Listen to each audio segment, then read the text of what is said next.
আপনারা এতদিন দেখেছেন পুলিশ অপরাধীদেরকে তল্লাশি করে, কিন্তু আজ পুলিশকেই তল্লাশি করা হচ্ছে।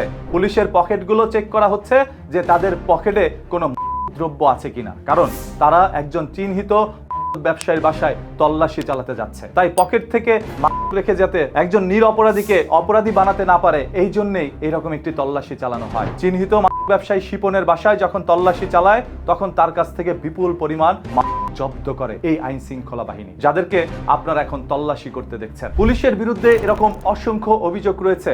পুলিশ একজন ভালো মানুষকে ধরে নাকি তার পকেটে দ্রব্য দিয়ে তাকে চালান করে দেয়। তাই এবার পুলিশ কোনো ব্যবসায়ীকে ধরতে গেলে আগে পুলিশকে তল্লাশি করা হবে এবং সেটা ভিডিও ধারণ করে রাখা হবে। এই নতুন সিস্টেমটি আপনাদের কাছে কেমন লেগেছে? ভিডিওটি এখনই শেয়ার করে দেন যাতে করে মানুষ জানতে পারে। আর হ্যাঁ, মাদকের বিরুদ্ধে আমাদের মাননীয় প্রধানমন্ত্রী জনাব তারেক রহমান জিরো টলারেন্স জারি করেছে, তারপরেও যেন মাদক ব্যবসায়ী দেশ থেকে কমছেই না। প্রতিদিন হাজার হাজার ব্যবসায়ী সেবনকারীদেরকে পুলিশ ধরে নিয়ে যাচ্ছে থানা থেকে আদালত, আদালত থেকে জেল, আবার কিছুদিন পরে সে জামিনে বের হয়ে এসে আবারও সেবন করে বিক্রি করে। তাহলে আপনি কিভাবে পারবেন এই দেশের পরিবর্তন করতে? জিরো টলারেন্স নয়, আপনি যদি আরো কিছু জারি করেন তারপরও কাজ হবে না যদি ধরে আবার ছেড়ে দেন। এতে করে তাদের আরো সাহস বেড়ে যায় যে পুলিশ আমাকে ধরে নিয়ে গিয়েছে, আমি 1 মাসের মধ্যে আবার ছাড়া পেয়ে চলে আসছি, তার মানে পুলিশও তো আমাকে ভয় পায়, পুলিশও তো আমার সাথে পারে না। এরকম ব্যবসায়ী আপনার আমার এলাকায় অসংখ্য রয়েছে, যারা দুদিন আগে ভাত খেতে ভাত পেত না, আজ তারা 3 বেলা বিরিয়ানি খায়, 3 বেলা কাচ্চি খায়।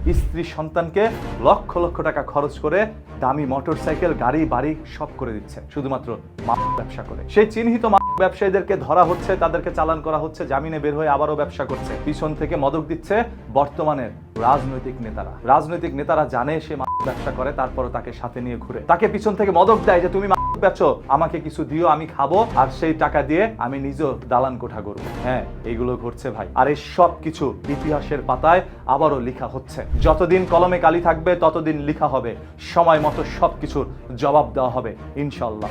এদেশের জনগণ জবাব দিতে শিখে গিয়েছে।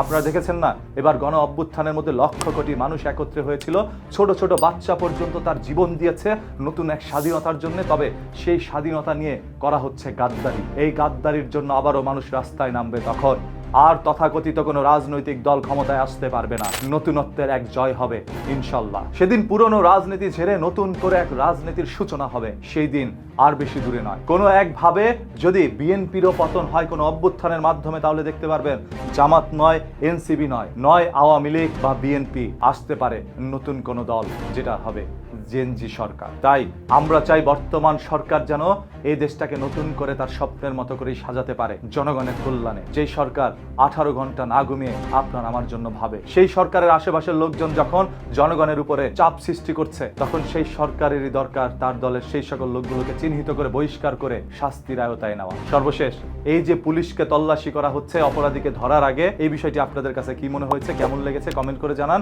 আর ভিডিওটি শেয়ার করে দেন যাতে করে মানুষ জানতে পারে। প্রতিদিনের এই ধরনের ঘটনা, দুর্ঘটনা, লুকোনো সত্য জানতে চোখ রাখুন নিউজ কিতে। পেজটাকে এখনই ফলো করে রাখেন।